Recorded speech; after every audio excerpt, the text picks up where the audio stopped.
Bonjour, je m'appelle Andréane Brown, je suis biologiste moléculaire, danseuse orientale et représentante pour les soins anti-âge Monat. Donc aujourd'hui dans ma capsule, je voulais vous parler des polyéthylène glycols, donc les PEG que l'on retrouve dans nos cosmétiques. La controverse sur ces molécules, c'est que ce sont des molécules de transport qui sont capables de pénétrer à l'intérieur des cellules de la peau. Donc, ce que ça fait, c'est que ces molécules-là peuvent capter d'autres molécules qui, elles, peuvent être nocives et les faire pénétrer à l'intérieur des cellules de la peau et les relâcher pour créer certains dommages. Donc, c'est la grosse controverse au niveau des PEG. J'ai des petites notes à côté parce que je veux juste être sûre de ne pas oublier certaines choses que je veux vous mentionner. Donc, les PEG, souvent, sont exprimés dans la liste des ingrédients par PEG, trait d'union, avec un chiffre. Le chiffre représente la longueur de molécule qu'elle a, donc la grosseur de la molécule. Plus le chiffre est bas, plus la molécule a un faible poids moléculaire qu'on appelle. Donc, les PEG qui sont de faible poids moléculaire ont beaucoup plus tendance à être capables de pénétrer dans la peau. Donc, c'est eux qui sont problématiques et qui font sujet de controverse.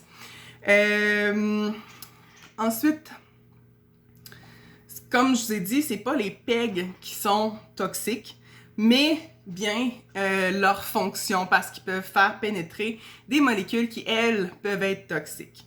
Juste pour vous donner un exemple, selon des recherches disponibles au niveau du site NCBI, donc des recherches scientifiques, ils ont comparé plusieurs types de PEG pour savoir lesquels étaient plus nocifs.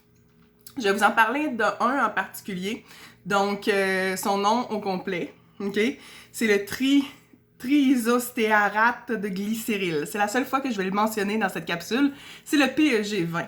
Le PEG20 est d'un fort poids moléculaire. Donc, c'est un des PEG qui est sécuritaire. Parce que selon des recherches, justement, comme je vous ai dit, sur les sites PubMed ou NCBI, ils ont testé plusieurs PEG, dont lui, et lui, il est ressorti que il causait pas de sensibilité au niveau de la peau.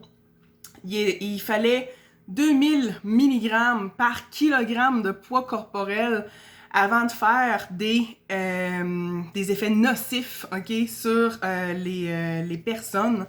Ensuite, il n'y a aucune irritation au niveau des yeux ou de mutagénicité qui a été observée pour ce PEG, donc ce PEG 20. La principale voie d'exposition des PEG, c'est la voie cutanée, parce qu'on l'utilise, comme je vous ai dit, dans les cosmétiques. Donc, le PEG 20, c'est ça, comme je vous ai dit, il est de fort poids moléculaire, donc il n'est pas soluble non plus dans l'eau. Ce qui fait que par voie orale, par voie olfactive ou cutanée, sa pénétrance est très faible. Donc, comme je vous ai dit tantôt, la problématique avec les PEG de poids moléculaire, c'est que ils vont être capables de pénétrer dans les cellules de la peau, tandis que lorsque les PEG sont de fort poids moléculaire, ils vont avoir de la difficulté à rentrer dans les cellules de la peau, donc vont être déclarés comme étant sécuritaires. Ils ne pourront pas faire la fonction de pénétrer dans les cellules de la peau avec des molécules, donc comme je vous dis, ce sont des molécules de transport, avec d'autres molécules nocives. Donc, c'est ça. Fait que, selon plusieurs études, le PEG20, le triisostéarate de glycéryl, ne serait ni menaçant ni toxique pour la santé des consommateurs.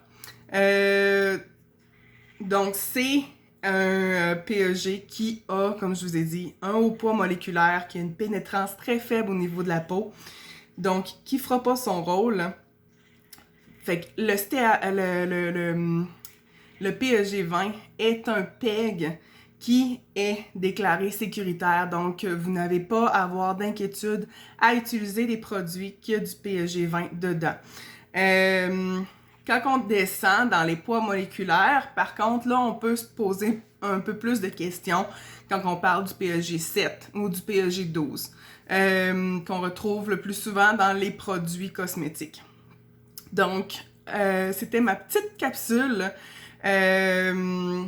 au niveau des PEG. J'espère que ça vous éclaire un peu plus sur le choix de vos produits et la problématique justement des polyéthylène glycols